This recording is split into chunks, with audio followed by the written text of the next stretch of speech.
subject this evening is the virtue of love.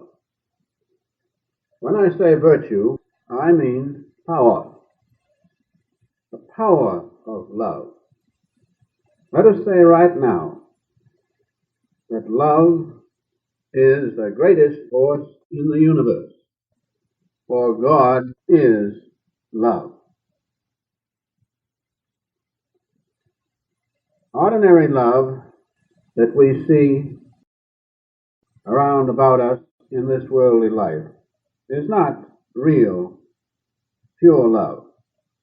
That love is diluted and changed by attachment. Attachment to the ego, or the soul attached to the body. But non-attached love is God Himself, the greatest force in the universe. Now we read in 1 John, the 4th chapter, the 7th and 8th verses, these words: Beloved, let us love one another, for love is of God, and everyone that loveth is born of God, and knoweth God. He that loveth not knoweth not God, for God is love.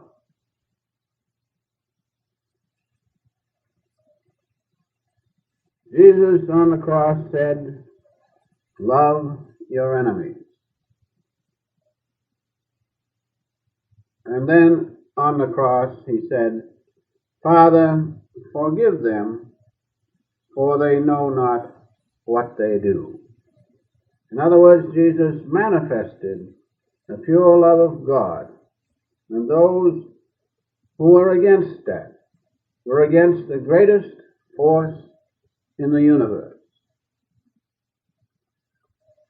Now, this force of love is behind all things. It is love which is God's consciousness itself. It becomes diversified. And that power of love is the power of God's omniscience. Just as the fire and the burning power are the same, so God's omniscience and the power of that omniscience or love is the same thing. From that great omniscience and love have come all things. Now in Matthew, the 22nd verse, or rather chapter, the 36th to 40th verses, we read this to substantiate our statement that love is the greatest force in the universe and that God is love. Master, which is the great commandment in the law? And Jesus said unto him, Thou shalt love the Lord thy God with all thy heart, and with all thy soul, and with all thy mind. This is the first and great commandment. In other words, all things come from God. He is the giver, and therefore we should not be attracted only to His gifts, but we should realize that all things come from Him, and therefore our first and greatest allegiance is to God Himself. Then he goes on to say, And the second is like unto it, for thou shalt love thy neighbor as thyself. Thy neighbor, as you know, means anyone who crosses your path. You must love him. To do this with God's pure love necessitates the realization and the perception of God alone. That is, that He is the Father, the common Father of us all, and we are simply rays of His infinite light and His love. And finally, in the 40th verse, we read these words, "On these two commandments hang all the law and the prophets." In other words, upon love, the greatest force in the universe, depend all other things, all other laws, whether they be scientific laws or laws pertaining to religion and to realization. This proves that love, as I have said, is the greatest force in the universe. In the realm of psychology, we find that the psychiatrists have difficulty in dealing with those deep-seated emotions of people. And they have found that it is relatively easy to still the waves of the waking mind or consciousness, but to still the waves of the unconscious mind is very difficult. And in this unconscious mind are all sorts of combinations between the two main forces in the universe of love and hate. Love, of course, is behind everything.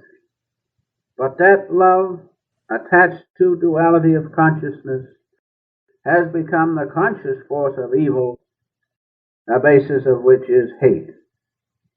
And when we hate a thing, we fear it. And when you take these two laws and combine them with ego consciousness, with its likes and dislikes, and the multitudinous ramifications of its forces under attachment to the body, the world, and outward things, we have a combination of multitudinous states of consciousness which are very hard to eradicate. And the psychologists have found that so.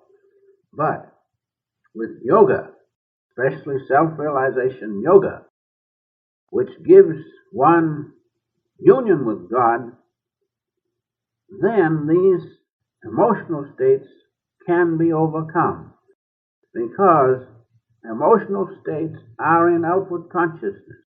But yoga, carried to its ultimate, takes one to the unity of God's consciousness and the intuition of the soul.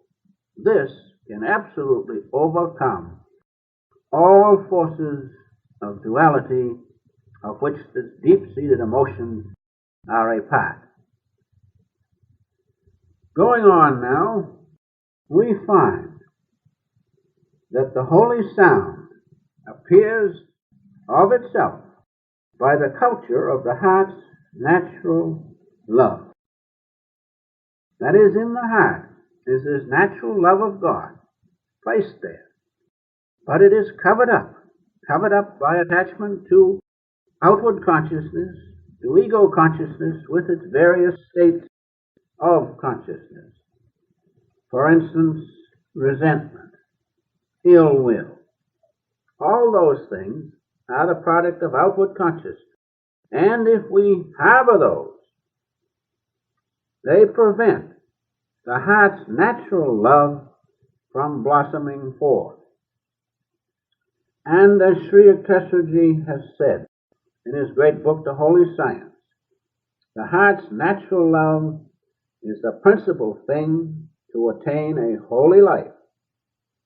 Without this, one cannot attain any peace whatsoever, and life becomes a burden throughout.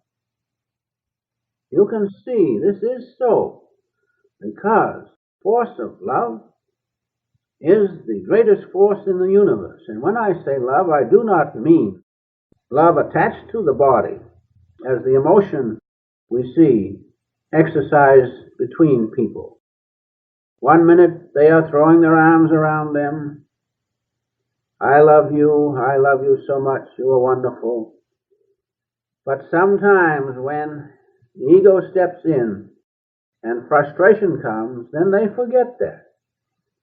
And they immediately go to the other side and lose the effect of that heart's natural love. The Master's words should not be forgotten when he says, the heart must be of pure gold. All dross must be removed. By dross he means all resentments, all feelings exercised in outward consciousness, the little likes and dislikes, the hurts and so forth. They must go.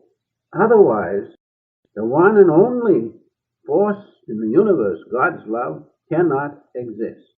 And that's why it is so important to realize that the heart's natural love is the principal thing to attain a holy life. The heart's natural love is a great healer. Why? Because love is the greatest force in the universe. Remember, God is love. If we have this natural love, it can heal many things. Words are of no avail because the person is engrossed and attached to the rut of outward consciousness. The only way is to give them love, and if love will not do it, nothing will avail. Love is the greatest force in the universe. Rulers and armies, they have power. Leaders of industry, captains of industry, they have power. Nature and her forces have power. They are very powerful, but God's love is greater because God is love.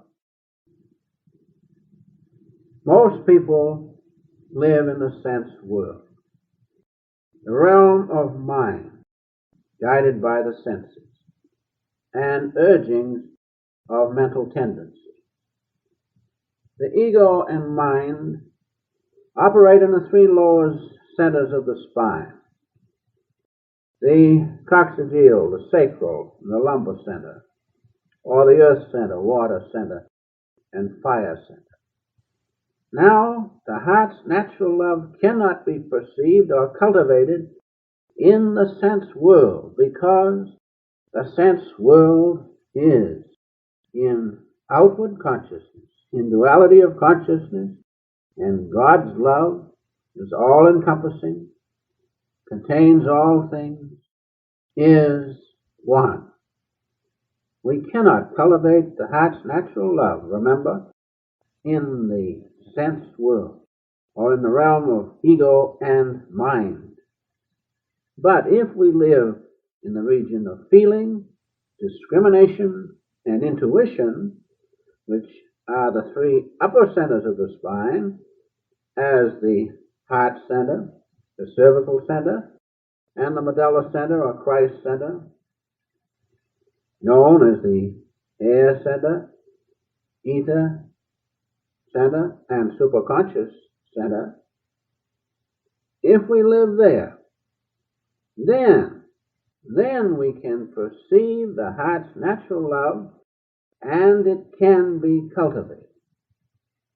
Because the dross of ill will and resentment will be removed without question of a doubt if we live with feeling, discrimination, and all guided by intuition. These are perceived and enjoyed not in the three lower centers of the spine, but in the upper centers of the spine.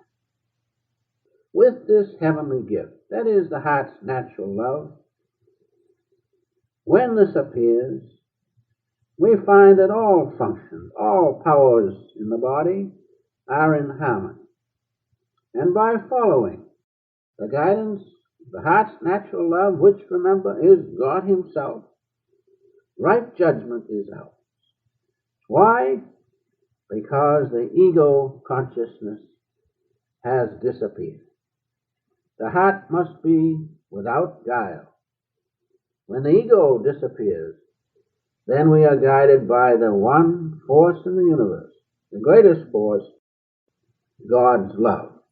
When this heavenly gift is developed, the hearts of men are changed, and we can really love one another, for then we can see and know that we have one common Father, the great infinite light and love in the universe.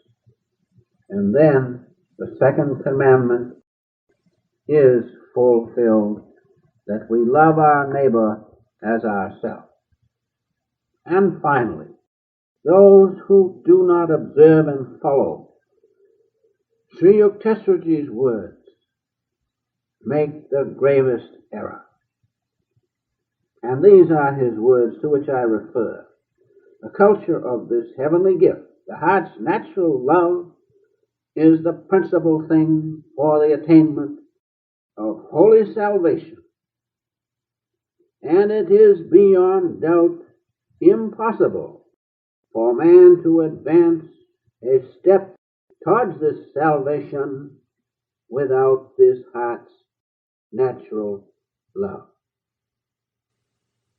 God alone must be realized. In Revelation, the 2nd chapter, the 2nd to 4th verses, we read as follows.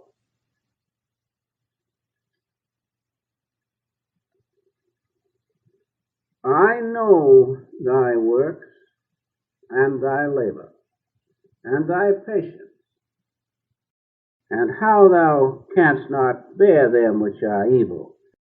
And thou hast tried them which say they are apostles and are not, and hast found them liars, and hast borne and hast patience, for my name's sake hast labored, and hast not fainted. Nevertheless, I have somewhat against thee, because thou hast left thy first love. Therein is explained the first and greatest commandment. Though we do works of righteousness in outward consciousness, that is not the real and greatest commandment, which is that we shall love God first with all our hearts and our minds and our soul. And so, as Sri Yukteswarji says, God is love. God is love is not merely the noblest sentiment of the poet, but an aphorism containing an eternal truth. These are the words he writes.